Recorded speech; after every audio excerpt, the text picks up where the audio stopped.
السلام عليكم. هنا البحيرة التانية بقى اللي فيها السلحفاء. طبعا السلحفاء ما بتحركش، يعني بص هنا البحيرة دي مليانة سلاحف. قاعد هم عاملين له شجرة نايمة يقعد عليها، قاعد الجماعة السلاحف بس، وحوالين منه البط والوز والطيور البرية اللي هي زي الدجاج كده. ده بيطير مالي البحيرة ياكل السمك الصغير. السلحفاة ممكن يعني امسكه كده ما يعمليش حاجة؟ لا السلحفاة ما بتعملش حاجة. بس مش هينفع تمسكها، بص ممنوع. هو مانعين ان اي حد يمسك حاجة من الطيور ولا ياكلها ولا بتاع، علشان يسيب كل حاجة طبيعية زي ما هي، عشان الانسان ما هيبوظهاش. على فكرة كان في قبل كده ناس بياكلوا النسناس.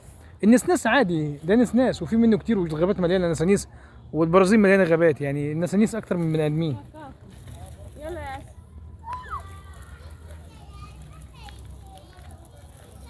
البحيره دي كبيره جدا.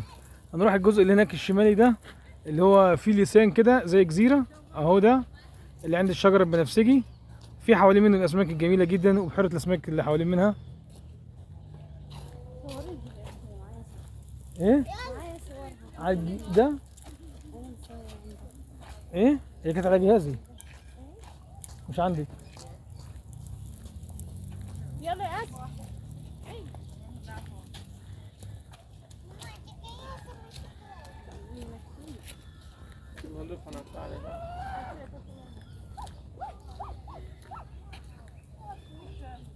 بصوا السلحفاة اللي غطسه في الميه.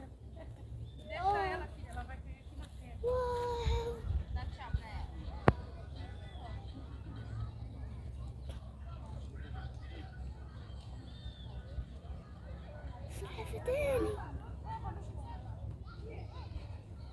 انا صغنونة قوي كده ليه؟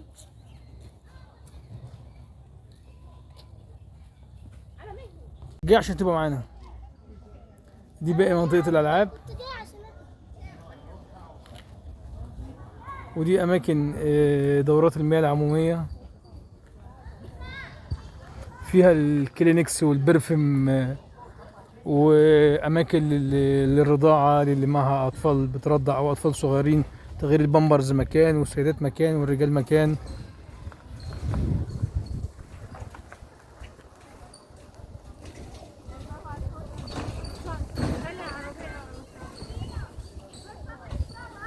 دي جزيرة شجر اهي في وسط البحيرة، جميلة جدا.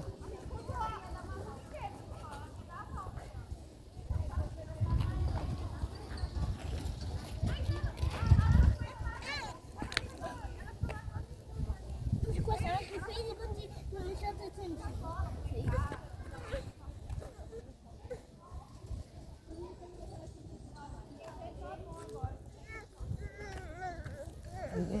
معلش المكان بتاع الأطفال تغيير البامبرز هناك الناحية التانية.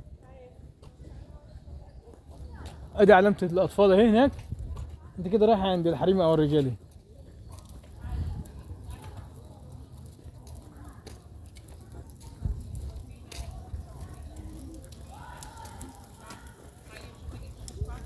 معاك اطفال رضع دايما تركز على العلامه دي اهي. فراوده يعني مكان تغيير البامبرز. سيب العربيه تحت.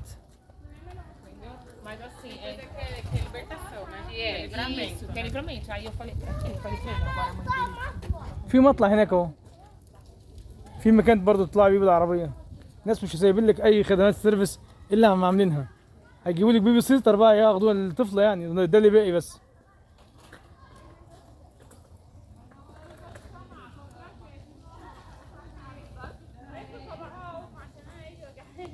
طلع لماما العربيه يا سليمان.